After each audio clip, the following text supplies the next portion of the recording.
വയനാട് മാനന്തവാടിയിൽ വീട്ടുവളപ്പിൽ മൂർഖൻ പാമ്പും 28 കുഞ്ഞുങ്ങളും. പയ്യമ്പള്ളി സ്വദേശി ടോമിയുടെ പറമ്പിലാണ് പാമ്പുകളെ കണ്ടെത്തിയത്. പാമ്പുപിടുത്തക്കാരനായ സുജിത്ത് എത്തി മുഴുവൻ പാമ്പുകളെയും പിടികൂടി.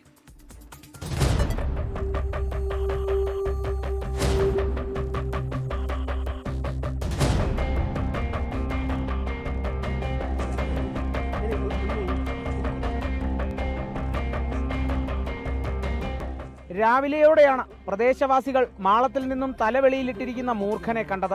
പാമ്പിനെ കണ്ടതോടെ പാമ്പുപിടുത്തക്കാരൻ സുജിത്തിനെ വിവരമറിയിച്ചു. പ്രദേശവാസികളുടെ സഹായത്തോടെ മാളം പൊളിച്ചു നോക്കിയെങ്കിലും ആദ്യം പാമ്പിനെ കണ്ടെത്താനായില്ല. പിന്നാലെ മാളത്തിൽ വെള്ളം നിറച്ചപ്പോൾ മൂർഖൻ കുഞ്ഞുങ്ങൾ ഓരോന്നായി പുറത്തു വന്നു.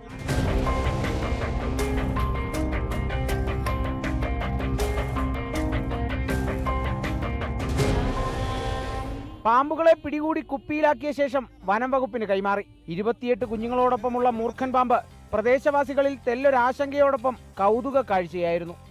24 വയനാട്.